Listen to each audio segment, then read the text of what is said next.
Hey guys, big news. We've got a new discussion group on Facebook. So now instead of just liking the page and seeing our posts, you guys can post and interact with one another. This is separate from the exclusive private Taco Supremo group. But this is for literally anyone who's a fan of true crime. Invite all your true crime fanatic friends, and we can start talking about some more true crime together.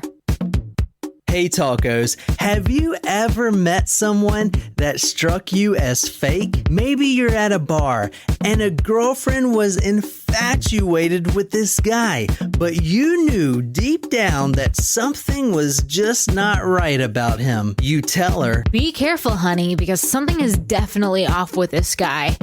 I don't know what it is, but I'd swipe right if I were you." Now, in most cases, you just find out that he's got a wife, or he's got a girlfriend, or maybe he lives with his mama still, or he's just your average serial killer.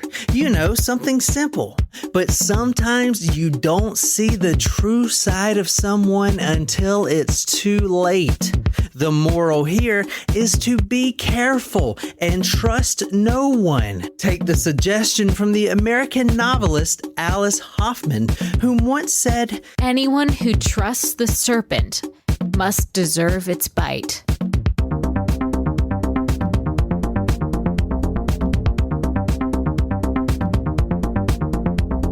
Well, come back. Yes, and it is a very special occasion. Yeah. Because this is the first episode that we're recording since I took my drinking binge and started drinking again. Yes, congratulations, Jen. Thank you. Did it. Thank you. Did it. And also, Nicole and John got married this weekend or whatever. It's cash. Although technically, John relinquished you from the bet on the final eve 2 hours prior to when you actually needed to. This is true. However, he only did that after we were standing in line at the bar and I said, "I'll have a water." And he said, "You're not going to drink anything?" I said, "No." And he said, "Jen, you can have a drink." And I said, "No." And he said, "Come on, Jen." I was like, "Are you sure?" And he said, "Yeah." And I said, "Only if you're sure." And he said, "Yes." So I don't remember any of that. oh, I love fresh lemon. I can't wait to taste this. Is this a lemon drop? It is called Snake in the Grass. Ooh. Because John posted it was like a sentence. And so I found a cocktail that had all of our ingredients in the cabinet, including our favorite Nipatati gin. Mm-hmm. Thank you, Nipatati Distillery, for sponsoring our episode once again. Yes. So let's get started with tonight's episode. I think you guys will like it. It is a two-parter, but I'm going to say right now, it's very intense, and I am not planning on doing the part 2 the next episode. I'm going to wait, and you'll see why in a little bit. But Because even you couldn't stomach part 2 no, just it's yet? not that I couldn't stomach. Mhm. This case has a lot of moving parts, a lot of characters, a lot of places involved. But we won't make you wait as long as Pee Wee Gaskins, though. Well, maybe. Plus, there's a Netflix documentary coming out about this very case, and it's a case that no one has ever heard of, but it is fantastically interesting. But before we get started, a couple news outlets. We got 2 new Taco Supremos. 2, yes, TOO2. Nope. First is Karen. Welcome, Karen. Welcome. Hey, Karen. Welcome, Karen. I'm sorry that 2020 ruined your name for you. Yeah. Karen, it kind of had a Huh? Karen. COVID Karen. Remember Dr. Will the Pill was COVID. talking about COVID Karen with Typhoid Mary. Oh, yeah. Yeah. You listened to that? Yeah, of course. I listen to every episode of Quackery. It's aside from our podcast, the funniest. So thank you so much, Karen, California girl. California girls, they're unforgettable. Oh, I was going to go with a Beach Boys song, but She also sent me some really good stories. So she was really thinking about starting her own podcast Really? about women and domestic abuse issues. Ooh. And I think it's a fantastic idea. And I support Ooh. you 100%. And Karen, I've already talked to you about scheduling a call. We're going to do that and we'll get you going. The next Taco Supremo is Jessica. Welcome, Jessica. Jessica is from the same town that my grandparents live in. Wait, don't tell me. Seabrook. Yes, Seabrook, New Hampshire. Yeah. Oh my gosh. New Hampshire. So I was just talking to my sales boss. He's like not really my direct leader, but like whatever. I support him. He said that on Saturday he was watching. He's up in Massachusetts right now. He was watching The Phantom Gourmet, and they were doing a special. Like the episode or the core restaurant they were covering was Marky's up in Seabrook. But the ironic part is the leader I support, who knows Seabrook also very well, is a Browns guy, and it's like the two. They're like literally across the street from each other, but my family always went to Marky's, and I guess his family went to Browns. That kind of sounds like a Ma Raffas versus Pa Raffas thing for me. And yeah.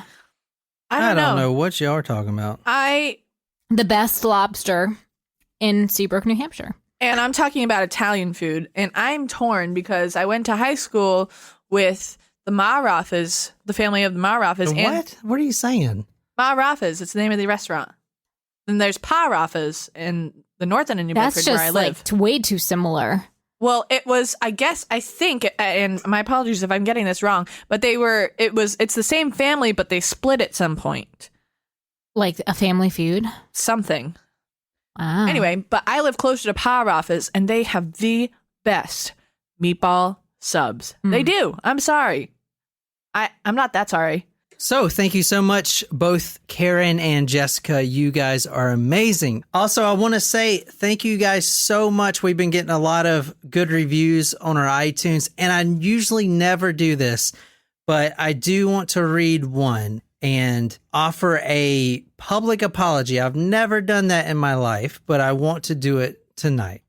I know it doesn't even sound like me, but just listen to what did they have to do to get an apology from you? Wow. Okay, this is from Iowa Mom. Now, she gave us a good review. I shouldn't say I need to apologize. It's more of a redaction for a mistake I made on the Brittany Murphy episode. Oh. I believe an apology is warranted in this case. And it is a positive review from Iowa Mom.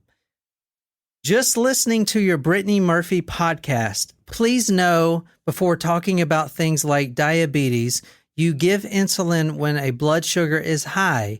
If her blood sugar was 49, she needed to have sugar. Otherwise, I love your podcast. But as a mother of a diabetic child, information like this perpetuates a cycle of misinformation about this disease. And so you are 100% correct. I do want to redact when I said her sugar was low and why didn't they give her insulin? Now that I think about it, that doesn't even make any sense. So thank you so much for your positive review, and thank you so much for kicking me in the ass and making me get my facts straight. I never knew that either, actually. I thought, you did the opposite. I thought you give insulin when your blood sugar is low. No, apparently not. Apparently it's the other way. So thank you so much, Iowa Mom. I know we got a lot of Supremos and a lot of tacos in Iowa. And yeah, we do. I can't wait to come up there and do a live show. And again, thank you so much for reaching out. One more thing real quick. I got to do this. If you haven't subscribed to The Missing with Savannah Robbins yet, you need to. It's our sister true crime podcast. She does missing persons cases and she's killing it. Anyway, the episode she put out on Monday was a fantastic episode of a family that went to Ibiza and lost their son. And go listen to it because you have not heard of that episode on any other podcast, I promise. And of course, like always, quackery with Dr. Will the Pill and his crazy antics. We talked about wizard oil this week. What is wizard oil? Well, you got to go listen to Quackery Podcast to I find out. hope there's a lot of Harry Potter references in there. I just automatically thought about the car wash. Yeah, so Dr. Will the Pill, good job with that episode. And that's all the news I got. Sorry for just, blabbing on. So, John, what was technically the hint for tonight's episode? Because that's the inspiration for both the cocktail and the shooter that I made. Okay, so on that discussion group, I put This is a crazy, unbelievable, trust me, you haven't heard it anywhere episode this week. It deals with the only serial killer in history still alive to charge $10,000 or more for a 10-minute or less interview with the media. Just be thankful that you've never crossed this snake's path or found yourself seduced into his madness. Like American novelist Alice Hoffman once said, quote, anyone who trusts the serpent deserves its bite. Ooh. Interesting. Intriguing. So the person is able to charge $10,000 for a 10-minute interview. Guess you can't do that if you're in prison. A serial killer is charging that. What do you do with the money? Who says he's locked up? That's what I'm saying. I don't think he's locked up. That's what I'm saying. This case is fantastic. It's crazy. And it's so big that I don't want to just rush a 2-parter episode. I want it to dissolve in my head for a while and really map out the second part.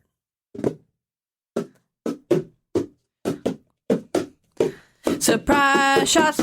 Surprise shots. We don't know what they are because they're a surprise. Why did that sound so Cheers. sad? It's deflated. Cheers. Oh, it feels so good to drink. Ah! Yeah, because John, you didn't drink with me either I know, I didn't. as well. I haven't really been drinking. And, I've been losing weight, but fuck it, man. Let's drink. And then we'll go to IHOP. No.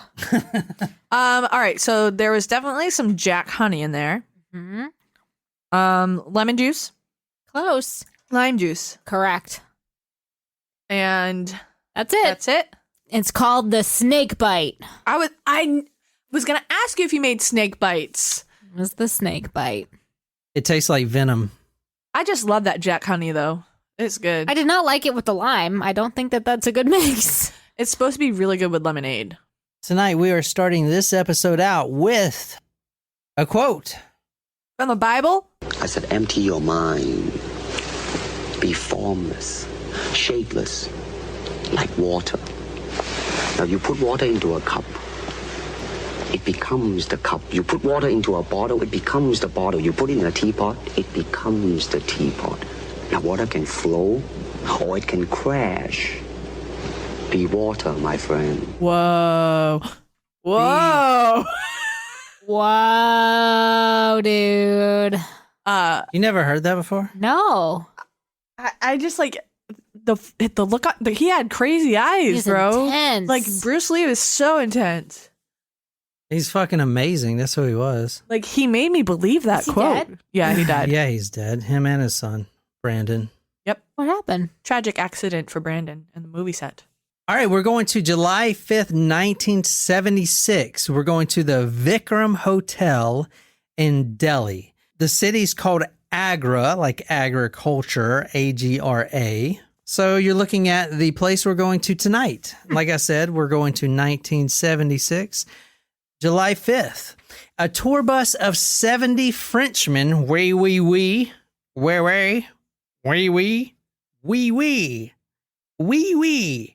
70 French travelers. They're all students. They pack the hotel lobby right there in the Vikram Hotel in Delhi. They're on a field trip. They're all students, postdoc. They're engineering students, very smart. They're all from France. Whoa, my grad school didn't have field trips. I want a refund. Now, they're actually on their way out of India. They spent a few days there in India. They saw the Taj Mahal, not the one in Vegas, but the actual one. I would like to see that someday. The one in Vegas? No. Trump's Taj Mahal? Is it Trump's? Yeah. So you got 70 smelly Frenchmen all eating pizza and bread in the downtown hotel lobby. Not pizza. Try baguettes. Baguettes. Baguettes are bread. He said bread. Oh. To be fair. Baguettes and brie. How about that? Brie. But they're in India, so wouldn't they be eating Indian food? Like Curry. chicken tikka masala or curry? Now, among these 70 students, there was one guy in the group. Now, he wasn't a student himself. He was almost like a local. Everyone thought he was a local, but he spoke perfect French, which is good if you're in India and all you speak is French and maybe English. That's interesting. And you want to get around. So this guy shows up like a savior, and he introduces himself a few days before, and he actually shows them the best restaurants, the best place to buy gems.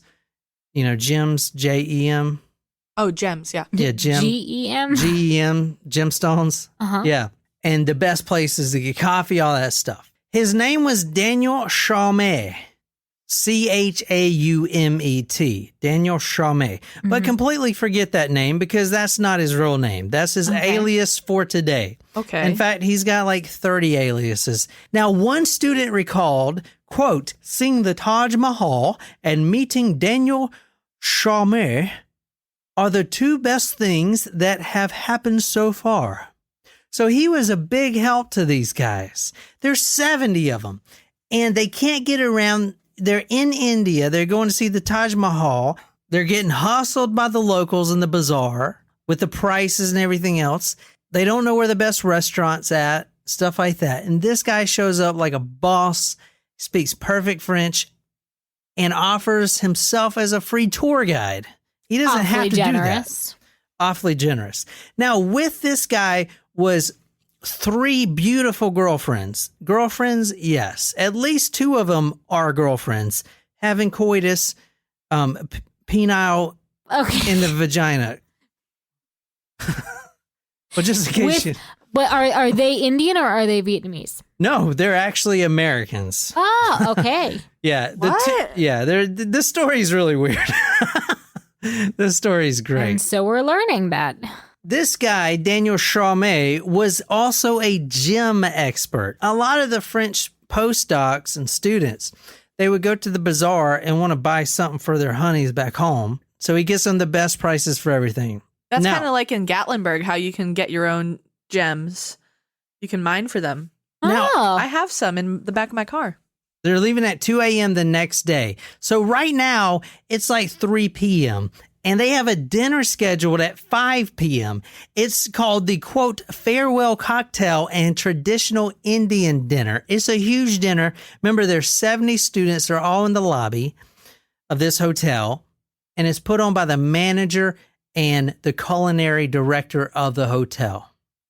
So they're all scheduled to go there, and even Daniel Chaumet is invited to join the group. Now, before the dinner was served, Daniel Chaumet, the gym expert, calls over the food organizer and asks if he's heard about the severe outbreak of dysentery that's going around right now. And he says he hasn't, but the students have been very cautious about dysentery. And in fact, Daniel has been preaching to them for some hours about dysentery and how you get it. You basically don't eat raw vegetables. You don't drink the water. I actually had that shit in Afghanistan. It's fucking awful. For some reason, I decided to eat yogurt. And remember, in an Afghan village with no electricity, they don't have freaking refrigerators. That yogurt was straight out the cow. How long, tell me about your dysentery experience. Yeah, what was that like? Did you lose a bunch of weight? How do you catch it? Yeah, I look good. I got like a 6-pack from that. But you were also like in the army, so weren't you like already in shape? How do you contract dysentery? I ate yogurt. How does one who is looking to lose weight contract dysentery in the United States? We'll should cover this in the next quackery episode. You take that thing of yogurt and you leave it on the kitchen counter for a week and then you eat it. That's kind of like how yesterday... Don't do that because then you could also die from... Yeah, but you look fucking great, Jen. I know. I mean, he look almost like had me on the worms. tapeworms, you know? look great on that in that casket. Oh my gosh. So who was I talking about with this? I don't remember who I was talking to the other day about how my funeral needs to be a party and like it'll be a casket and I'll be, you need to take a shot. But like, I also want people to be sad. And then out of nowhere, you'll realize that it's actually just a wax figure in the casket. And I'll come out and like have drinks to be like, Oh, God. hey guys. And they'll be like, you faked your own death. We're mad at you. And I'm like, this is a bad idea. Don't say that. I mean, I know you guys would be False. upset. Well, I know you would be upset, Thousands of fans. You have thousands of fans. You can't say that. Anyway, so no, I'm not faking my own death, but I do need to get out of some debt. All right, read this, Nicole. This is from the book we're reading tonight called Serpentine. It's from Thomas Thompson. Yes, that's his real name. And I'm going to tell you more about that book in a little bit. Who decides to name their kids like that? Like, I don't think I would ever do that to my child. Apparently the Thompsons did. I know. I'm just saying, I just, are you thinking of your kid when you name them? They think they're fucking hilarious. I think the parents suck on that. Because, all your goddamn life. I have a hard time thinking about what I'm going to name my non-existent dog that I don't have when I get a dog eventually in my life. So the director says, no, the students are fine. They know not to eat raw vegetables. They know not to eat raw meat. They know to wash their hands, and they know not to drink the water. So this is from the book. That's not safe enough, warned Chamay. He presented himself as a veteran of Eastern travel whose experience had taught that simple precautions were not sufficient to defeat the legions of bugs waiting to invade French stomachs. He asked Ribad if there were objections to offering medication to his friends that was guaranteed to forestall intestinal agonies. Chamay was carrying a black bag, and from it he produced a handful of tablets and capsules. Picture this. 70 French students, engineering students, very smart people. Downtown lobby, they're all getting ready for dinner. And this guy, who has known them for a few days now, and they trust, is warning them about dysentery after they've been eating the Indian food for at least 2 days, if not more. Now he's all like, fuck, y'all gonna get dysentery. Mm-hmm. So he pulls out this bag of pills. At least 20 of these students take him up on the offer and take the pills. Now, the pills are not to protect you from dysentery. It's actually strychnine pills. So it's going to make you die, vomit. It's strychnine poison? Yeah, it's poison. It's going to make you vomit, go unconscious, and then eventually die. Okay, if you don't get your stomach pumped. He gives it to him before the dinner. Now, this isn't the first time he's done this, but picture it. 70 people are at a dinner. This hotel room is filled up, big table, all these students, and then Daniel's sitting there, and he's getting worried because they're eating, and like French people, they eat slow. Yeah, they do. Bring me the 5-course meal, the cheese and the wine. The wine. So he knows about how long it takes for these strychnine pills to kick in. And he's getting worried. Everybody ought to get some sleep, he said, trying to steer the intended victims toward the elevator. It's early, answered one of the students. The night has just begun. A few moments of agonizing suspense crept by, and then a woman screamed. Beside her, a student had pitched forward into his wine glass. Another suddenly slumped in his chair, sliding out and onto the floor like a blob of gelatin. Ooh.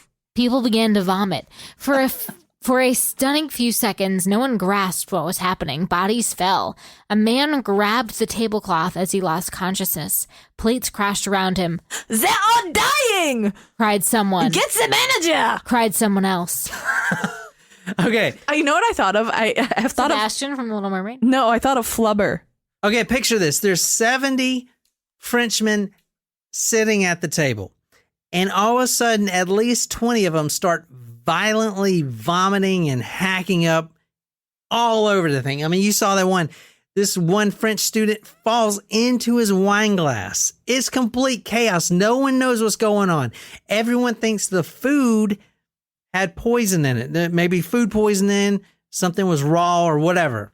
The wife of the food director falls to her knees to try to help the people that are sick to stop spazzing and seizing on the floor. She screams, "Poisons! Assassins!" So she's thinking someone poisoned them.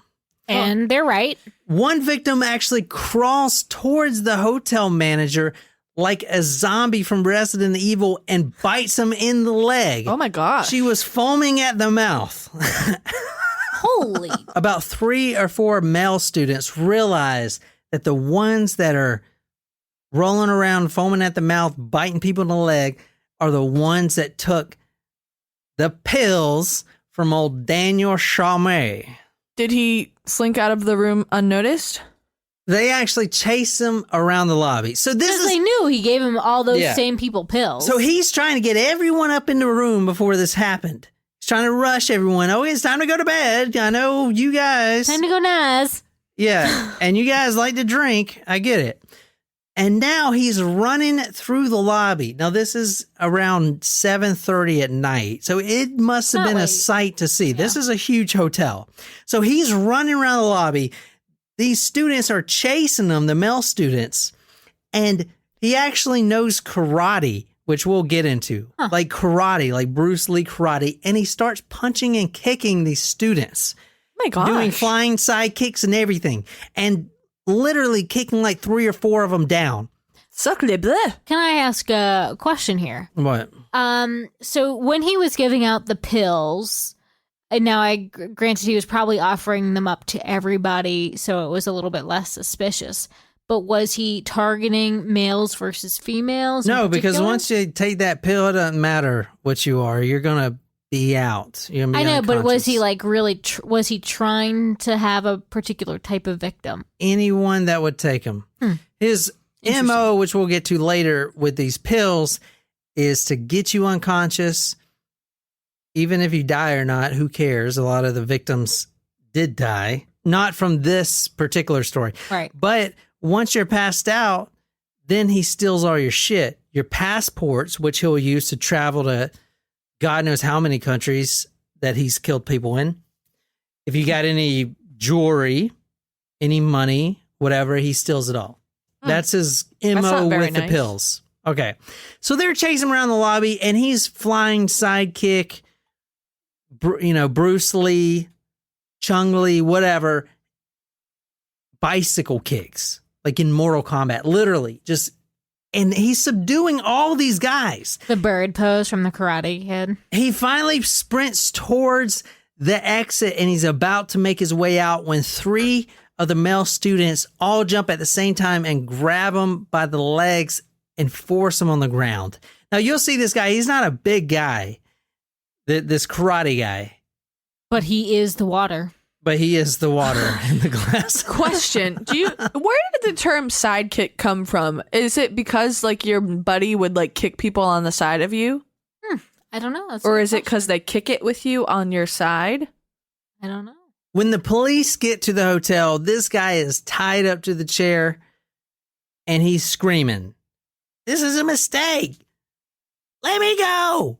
I'm a French millionaire, businessman. I'm a sue everyone," type of shit. Uh-huh. Yeah, because being a billionaire makes you obviously not a criminal. None of the students that night died because they started showing the symptoms at the dinner table. If they would have made it to their room, they would have been dead. And gone to sleep, yeah. Yeah, and he would have had 20 victims that night alone. They all had their stomach pumps and they were fine. Who the shit is this guy? Because his name certainly ain't Daniel Chaumet. Once the police get him to the station, it takes days for them to figure out who this guy is. And when they find out who he is, they realize that they just caught an international criminal that was on the top list of Interpol Whoa! and has killed upwards of 50 to 100 people across many different countries, across Europe and Asia completely. They know that he's at least killed 12, but that's the bodies they found. You can't really tell how many this guy's killed. But it takes 2 days for them to figure out who this guy is. Daniel Chaumet was purple with anger. This is a terrible mistake. He snapped when Thule introduced himself. His voice was broken English and heavily accented with French. It was difficult to understand him. One of the tourists was summoned to be the translator. I demand that you release me immediately, Insisted Chaumet. or else you will face severe consequences. I am a French citizen. I am a prominent businessman, and my embassy will not think well of this. I will file damages suits against this hotel and the New Delhi police. He was in this prison for a few days, and he was sticking to his story. He's a French millionaire. He's a gem dealer, millionaire, businessman. He's talking about how he provides jobs and everything. And he's talking about how he's going to bring his wrath as a millionaire businessman upon these police if they don't let him go right now. At one point, the policeman, Inspector Tooley, that's his name, brought him a cup of soup, to eat because he hasn't eaten yet. And he slings it on the floor. He says, wee, you better bring me something from a 5-star restaurant. That's all I can eat. I can't eat this stuff. Blah. I'd totally do the same. Some of them had vomited. Some of them had stomach ulcers about it. Some of them had to be hospitalized. The others were in a very bad shape. He was dressed very, nicely, wearing a very costly suit, a nice tie, a nice cotton shirt. Okay, so finally they figure out who he is because he had those accomplices with him, those 3 hot girls. Oh, that's right. I kind of forgot about that. Yeah, so they actually find them and they get the truth. And right when they do, it doesn't matter because Interpol sends them a cable saying, hey, do you have this guy? So is he always traveling with these 3 females and that's how they were able to really identify him? Yes. And in this episode, part 1, I'm not bringing his accomplices in this. Those were his girlfriends. We'll talk about them next time. And they did help in the murders and killings, even though a lot of times they didn't know that he was killing all these people. But they would flirt with the tourist and kind of butter him up a bit. What do they think was happening? Was it like a little sex cult or? Yeah, it was basically a little cult. So Interpol finally sends him a cable and they find out his true identity. And I'm pronouncing his name for Savannah because she thinks I can't pronounce it right. So I'm going to try it. Hachin Bhuwani Gurmukh Sobhraj. But everyone just calls him Charles Sobhraj, which we're going to talk about. You also may know him as the Bikini Killer, which is quite misleading, which is why I didn't make that the hint. The Splitting Killer and the Serpent. Because of the whole snake charmer thing? The reason this story is really difficult to present is because of all the identities he had and the different characters he portrayed and the different locations he's killed. Do you remember that documentary with that guy? He was, I can't remember from which country, but he pretended to be a lost American boy. The imposter. Oh, yes. The imposter. This story reminded me of that when you said he had a whole bunch of monikers. So and he keep spoke different that languages. in mind because this guy is a master disguiser. He's a master of disguise. I'm going to be a master He of could disguise. literally pass as anybody. That's why they called him the Serpent. Am I too turtly for the Turtle Club? All right, the book we're reading tonight is Serpentine by Thomas Thompson. He interviewed hundreds of people for the book. He was a journalist. Now, I want to say before we go any further, there are 4 books written about Charles Sobhraj, the French serial killer. 4 books. That's a lot. And for some fucking reason, I decided to read the one that's 600 pages. So he is French. He is actually half Vietnamese, but he likes to claim himself as French. But he knows 7 different languages, and he can speak fluently, and he knows the culture of many different countries. He's like a chameleon. All right, so how I'm structuring this story is like this. We talked about the hotel, which I thought would be a good start to the craziness of this story, because it is very crazy. And now I'm going to talk about the first murder that we know of, which is probably not the first, but the one that actually gave him the moniker, the Bikini Killer. In fact, that moniker is ridiculous because out of all the people he's killed, only one of the bodies were found wearing a bikini. And for some reason, he got the name Bikini Killer. So it makes it sound like he's only killing girls in bikinis. And that is quite misleading. She was just wearing a bikini when they found her. The journalist that actually came up with that moniker admitted that that was a dumb moniker. Okay, we're also going to talk about his childhood a little bit. I can't go into all of it because it's too long to go into. And then I'm going to talk about the hippie trail, which is what the Beatles... yeah, they all went to India for their enlightenment. Yeah, so that was them. They all went down to the hippie trail, and that's who he was killing. He was killing people on the hippie trail. Yeah, so, and then we're going to talk about one more murder, and then I'm going to stop it there. I'll do the next part sometime in the future, but like I said, this is a big story, and I wanted to record tonight. It's just a lot of information, so I want to do this first part to kind of clean it up a little bit, and then the second part kind of refocus and reorganize my research, and then hit the second part in the future. The girl you're looking at now, go to talkmurder.com, is Teresa Knowlton. That's her real name, but in the book Serpentine, he actually uses an alias, and her name in the book is Jenny Bolivar, but her real name is Teresa Knowlton. Now, her dream as a teenager is like everyone else's dream in the 70s, is to become a Buddhist nun and find enlightenment and nirvana and sublime and basically do a lot of LSD and listen to the Beatles. Yeah. That is what they were doing back then. In fact, 99% of these victims are hippies. Okay, they're dirty, smelly hippies. This is a little bit about her and her transformation into the hippie world. This is from one of her friends. I couldn't believe my eyes, she said. This wild little girl went off to Seattle and then to this Earth Mother, came back home to the beach. Jenny was into ecology and earth shoes, and she didn't shave her legs or her underarms, and her hair was uncut and unstyled, and she spoke of all the starving people in the world and how our society dumps on senior citizens. I sat there and watched this strange girl bend her body into a pretzel, into weird yoga positions, and I realized I didn't know her anymore. She told me that everything we had done together was a waste of time.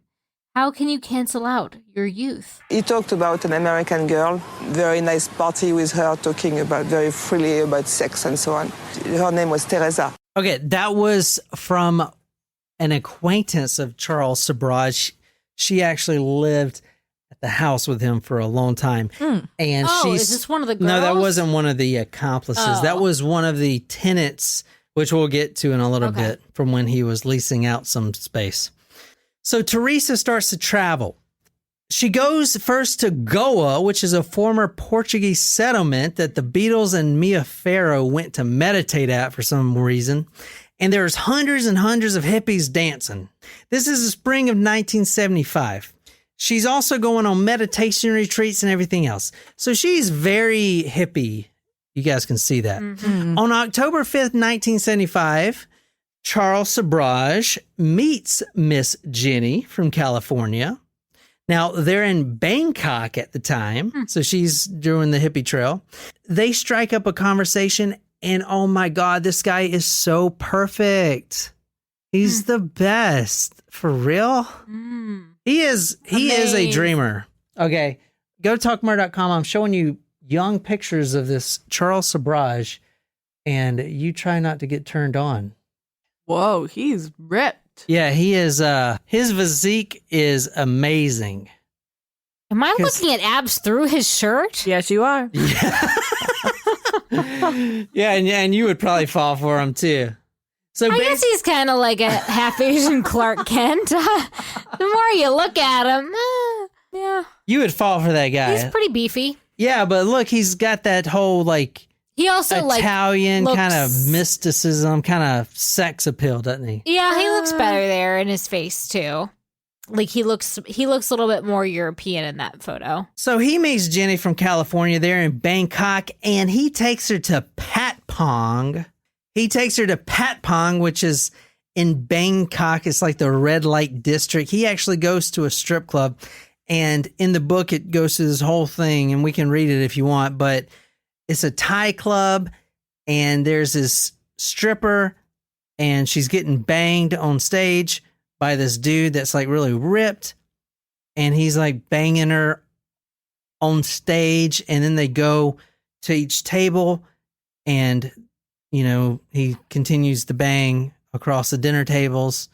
Not Charles Sobhraj, just a random guy. And then the lights go out, and then they come back on, and there's this basket on stage. And then this girl opens the basket, and she's naked, and there's a cobra in it. And then they charm the cobra. This is a real thing. I'm not making this shit up. I'm not making this up. We're not commenting because Jen and my mouths are just hanging over. Like, what the fuck is It's like a whole thing. I'm like trying to follow. I'm like summarizing it for you. If you want to read it, we can. It's like really crazy. No, go on. The snake is charmed, and then A hoo-ha? No. She gets really real. close to it. It's a cobra, and then they bring a chicken out, and the snake bites the chicken to show the audience that it was venomous and it wasn't defanged or anything else, and the chicken dies. And then they all clap because she didn't get bit. So she was hypnotizing the snake with those little nipple glitter tassels. The Yeah. pasties? Pasties. They were all glittery, so it was hypnotizing the snake. Uh-huh. I am not making this up, I swear to God. Do you want to read it? No, I'm good. Fuck. Wow. Fuck, let me get it. At this club, a young Thai man with a perfectly sculptured body appeared and shucked his trousers to stand completely nude before the audience. Already he was sexually aroused when a young Thai girl of exquisite beauty floated toward him in a diaphanous wrap. He tore it from her body and began the act of love. The couple performed public sex on a makeshift stage for more than a half an hour. Oh my gosh. Wow. Look at that stamina. I know, dude. He must be taking the penis pills I used to sell. Oh my gosh. I think at that point I would probably be like, please make it stop. Yeah, I'd be like, I'm done. Yeah. The man disengaging from time to time to demonstrate that his erection was genuine and enduring.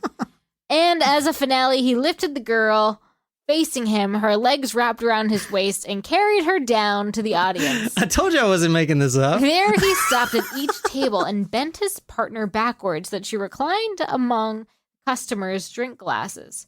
She invited each patron to stroke her breasts or examine as close up as desired. The penile thrusts of the young man. In her mouth, she carried bills of currency placed there by approving customers. Then the lights went out, and the presumption was that the show It's like exactly how I explained it. Cobra rose obediently from the container as gas swept over the room. Ay, caramba. Holy shit. Okay, I put in my notes, Thai club with a cobra and chick, and then I put in parentheses, it's like a whole thing. Which tells me to explain it to you. So, Do you have codes that you use every episode so you know how much to divulge about different? No, not really. I'm not that sophisticated. All right. The next morning after this whole Cobra fiasco, on the Gulf Fiasco? Nobody died. It's on, the lovely. on the Gulf of Thailand, an old man who's an egg seller was riding his bicycle on a remote beach near Pattaya. Lying on a back in a shallow water and wearing a bikini was, guess who? Sobhraj. No, what? Jenny.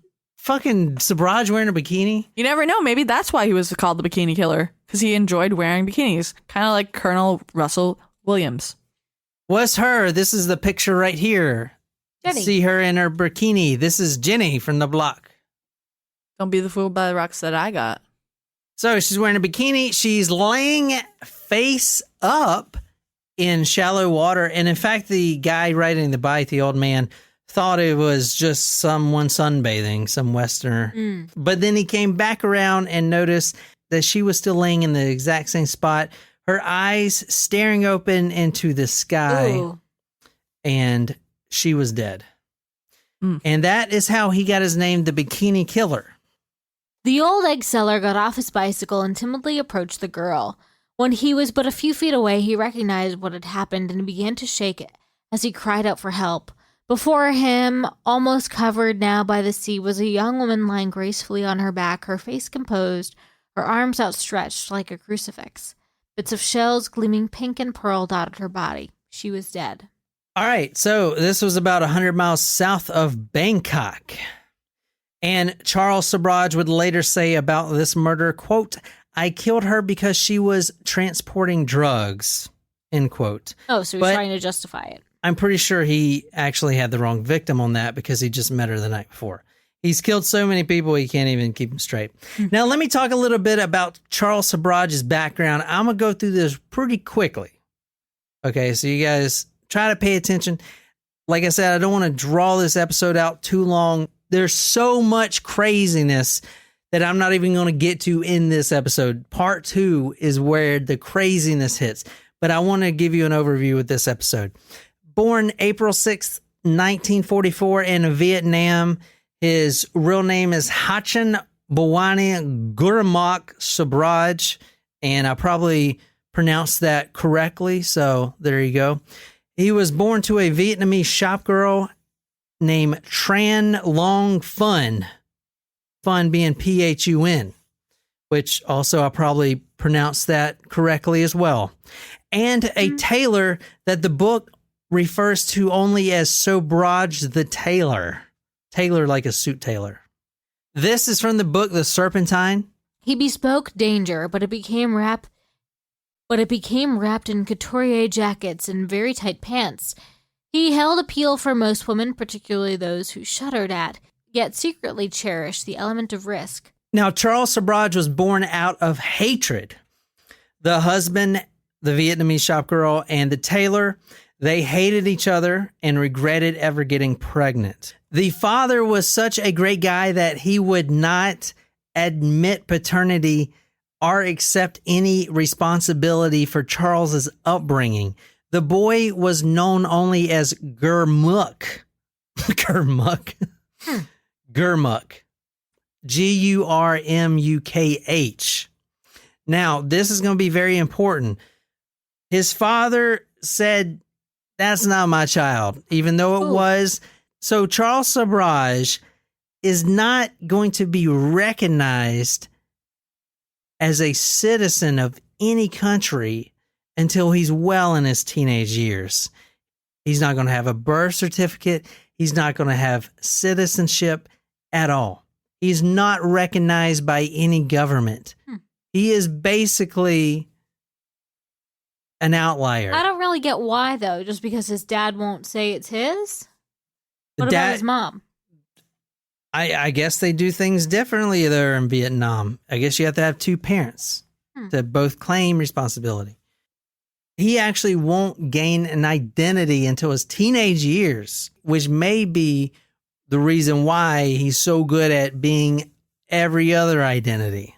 He was a problem child. He had a unhealthy dependency on his mother.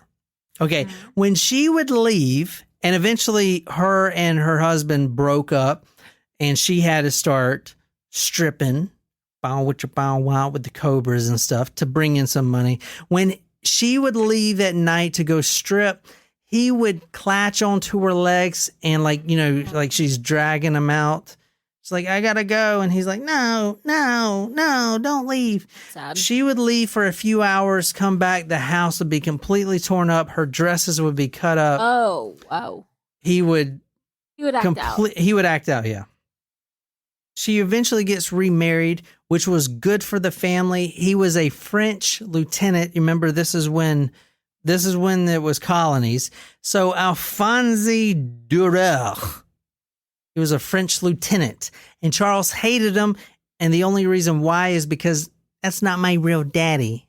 You know, around this time, he would start to dream about his father, and he became obsessed with going back to live with him.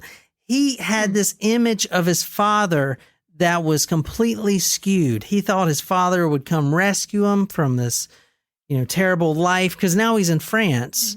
Once he married this French soldier, they moved back to France, and his father's in Saigon working at the tailor shop that he owns. So at this time, he's getting this obsession with being close to his father, even though the father didn't give a fuck about him at all. He's already got more kids with some other woman. You know what I'm saying? He doesn't care about this kid. He never did. But for some reason, he wanted to be next to his father at all time. And this is where he started getting in trouble for the first time, because he started sneaking on these ships.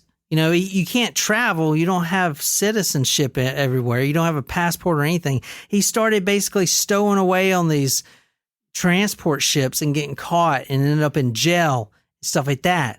And no one would take him, because no one wanted to claim responsibility, and they couldn't keep him because he ain't got papers. It was just a whole mess. Gurmukh chattered incessantly about his real father, conjuring fantasies that the tailor would one day swoop into the house and rescue him from a foreign stepfather. The truth was something else. Sobhraj and the tailor never even called Sung to inquire about the boy. He seemed less interested in him than the price of sewing machine bobbins. Charles became obsessed with going back to live with his father. He started jumping on all these stowaway ships, getting in a lot of trouble at a very early age because he would always get caught. He would stow away on one of these ships and go to his father's sewing shop and hide behind the walls and watch his father for days, not eating or anything. He would just stare at his dad. It was really weird. This is what Charles tells a friend later in years. I look back and I can't explain it, he said. My stepfather was a kind man who was good to me, even after his injury. But I did not want him. All I wanted was to be my real father, my own flesh. I felt an emptiness without him, something I had missed. Even when my mother would find me after I had run away and tied me up with ropes, I didn't mind her prison, for I felt I was suffering on behalf of my father. On the day that we were supposed to leave for France, I was confused. I had not slept the night before. I kept telling myself that when the morning came, I would run away and hide until the boat left. But just before dawn, I dozed off, and I was in a half-sleep that my mother took me away from my country and my father. I never really forgave her. So eventually he runs away to Saigon and doesn't get caught. And this is crazy. He actually lives on the street. Now, he's 10 years old at the time. Wow. So from 10 to 13, he is living on the street. And not only that, but guess what he's doing? Coke. Prostituting. You know what? Playing hopscotch. No. Yes. What's that movie where the kids kind of rule? Lord of the Flies? No, not that. It's more of in the cities. It's called Newsies? No, where the gangs. Gangs of New York? No, the kids' gangs. I can't remember what it's called. Sandlot? The child was eventually discovered living in the ruins of a building bombed by Viet Minh. He was the leader of a pack of Dickensian urchins who lived by their wits, hustling tourists and foreign soldiers, stealing food to eat and to sell. They all carried gleaming knives, and none was over 12. He was the leader of the gang, the leader of this childhood gang, and they would hustle and rob. And that's pretty Are you impressive. thinking about the Lost Boys and Peter Pan? Are you thinking about Annie? Not the Lost Boys. It's they're teenagers. They run these gangs, and there's like no adults, and they're in the city. They're always battling each other. It's called The Warriors. I've never heard of that movie. 1979. It's a good movie. Huh. It's a really good movie. Sorry, that was before my time. Yeah. That's around the time when this was going on. Yeah, it's a good movie. Charles was brought back to France, and he did become the parental responsibility of the mother and stepfather on January 10th, 1953. But even then, he still didn't have an identity. He still didn't belong to any country. That's the thing. He didn't belong to anywhere. He just had parental responsibility. He also liked to entertain all these kids. You know, he's a leader.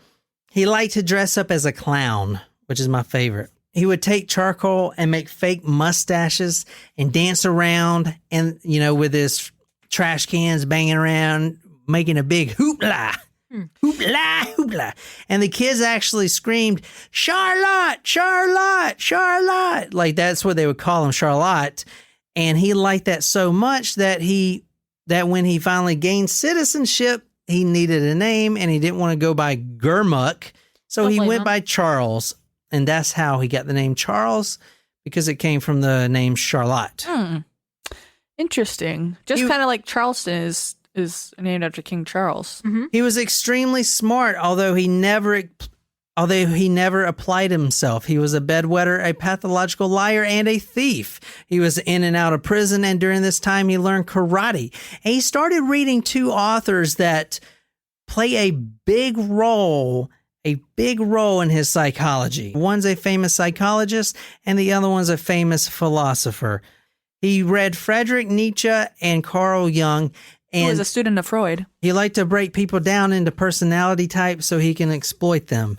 That's going to become very important because as he switches identities constantly and he finds new people to rob and to take advantage of, he needs to be able to relate and interact with whoever he is in contact with. Okay, so he is also called the Hippie Trail Killer. But where is the I thought the Hippie Trail was, well, I didn't really know that was what it was called, but I just imagined it was like India. But was it really all the Southeast Asia too? The Hippie Trail is the name given to an overland journey taken by members of the hippie subculture and others from the mid-1950s to the late 1970s between Europe and South Asia, mainly through Iran, Afghanistan, India, and Nepal. All those countries he's killed women at, and half of those countries I've named he's escaped from prison at, and sometimes the escapes are miraculous. This is from timeline.com talking about the hippie trail of the 1970s. Drugs, danger, and a magical pudding shop in Asia.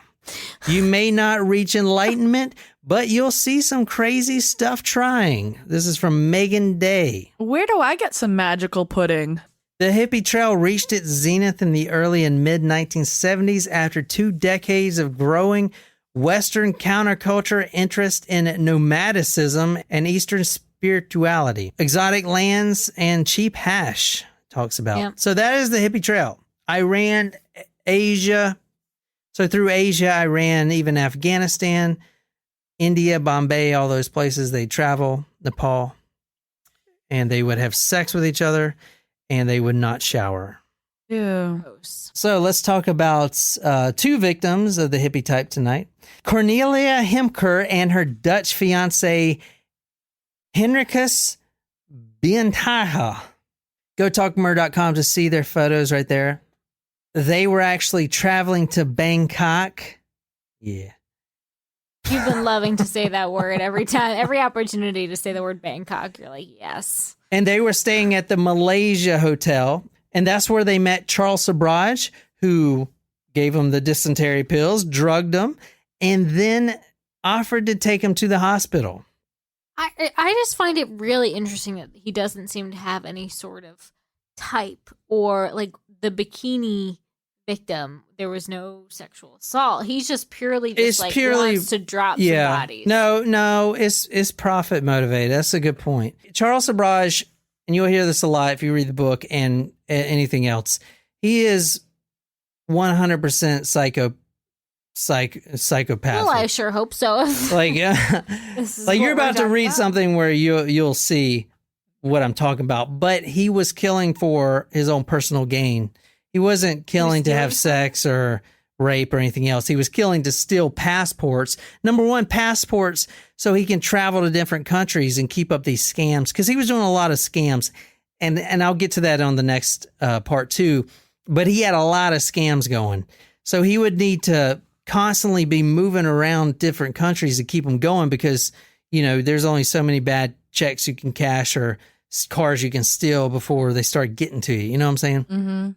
So he would actually use these passports. And on one time that we know of, and probably even more, he actually traveled under a female passport. Ow.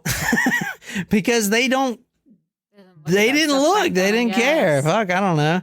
They just lackluster about security, back then. They didn't have, like, the Department of Homeland Security was not even a thing. And plus a lot of this story, including a lot of his jailbreaks, are the fact that he was actually pretty, I wouldn't say wealthy, but he was getting rich.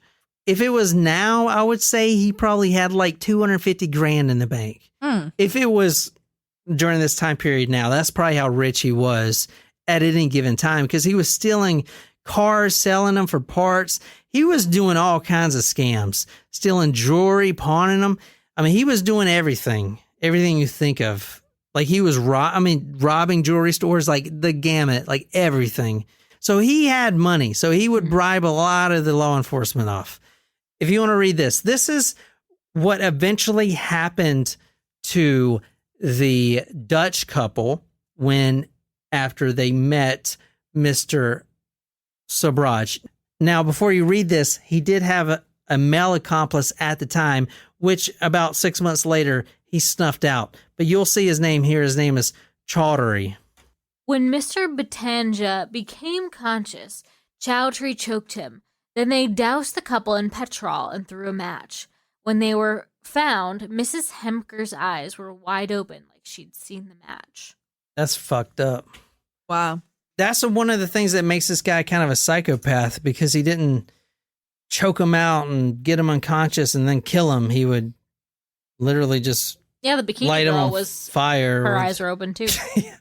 And on part 2, I'm going to get way more into the killings, but I did want to run through a few right quick. Connie And of California and a French-Canadian, Karine Laurent, a 30-year-old, were found buried to death on a hillside in Nepal. Stephanie Pari, 24, a French national living in Spain. Her strangled body was found near a stream near Pattaya, the beach. So did he later confess to all these murders? That's a really good question. He never confessed to anything. He would say stuff like, if I killed them, kind of stuff, kind of like OJ would say. Yep. But he actually, and I don't want to spoil it, but they didn't actually have any murders of pen on them. Oh. What? Yeah, it's crazy because he's killing in every different country. And he's not leaving his semen everywhere. He was number one wanted on Interpol, though. Like, they knew it was the guy. The women found murdered in Nepal that I talked about, and the Dutch couple, were knocked unconscious, doused with gasoline, set on fire. Now, to end this, I'm going to play just a little clip from the ABC interview that they conducted with Charles Sobhraj, and this will kind of give you some more insight on his MO. Like I said, this is not a one-part story. This cannot be done in one part, so I'm going to have to do a second part in the future. But I will end it here with this little interview clip.